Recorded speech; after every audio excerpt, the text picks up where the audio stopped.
बहुत पुराने समय की बात है। एक गांव में एक गरीब आदमी रहता था। उसका घर बहुत ही पुराना टूटा फूटा हो गया था। उसने सोचा क्यों ना मैं इस घर को सही कर लूं, क्योंकि बारिश का मौसम भी आने वाला है। अब यह सोचकर वह जंगल की ओर अच्छी लकड़ियां लेने के लिए चल पड़ता है। जंगल में अच्छी और टिकाऊ लकड़ी ढूंढते ढूंढते उसको रात हो जाती है। अब वह सोचता है कि वह घर कैसे जाएगा। अब तो काफी अंधेरा भी हो गया है, कहीं रास्ता न भटक जाऊं।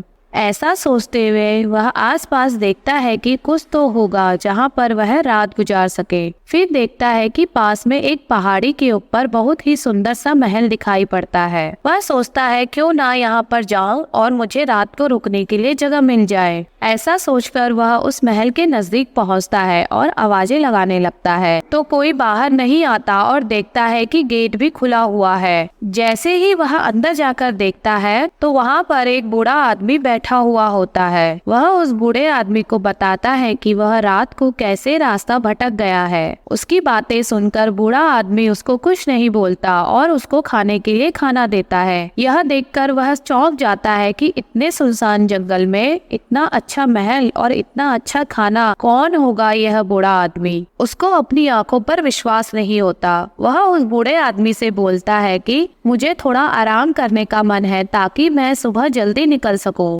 वह बूढ़ा आदमी जाने के लिए वहां पर रखी पुरानी चप्पलों को जैसे ही पहनता है वह गायब हो जाता है। यह देखकर वह आदमी बहुत डर जाता है। वह सोचता है कि ये कैसा रहस्यमय जंगल है, मुझे तो कुछ समझ में नहीं आ रहा है। ऐसा बोलकर वह सो जाता है और जैसे ही सुबह उसकी आंखें खुलती है तो वह देखता है कि वहाँ पर कुछ सिपाही उसको चारों ओर से घेरे हुए होते हैं और बोलते हैं, देखो इसी चोर की हमें तलाश थी जो रोज आकर हमारा लजीज खाना चुराकर खाता है। ऐसा बोलकर उसको पकड़कर राजा के पास ले जाते हैं। अब राजा उससे पूछता है कि तुमने हमारा खाना क्यों खाया। तो वह गरीब आदमी अपनी सारी कहानी राजा को बताता है, लेकिन राजा उसकी बात नहीं सुनता और बोलता है, रोज हमारा खाना गायब हो जाता था, यही आदमी होगा जो हमारा खाना खाता है। अभी इसको चौराहे पर ले जाकर मोटी लकड़ी के डंडे से बांधकर इसको 100 कोड़े लगाओ ताकि हमारे राज्य में कोई भी ऐसा दोबारा ना कर सके।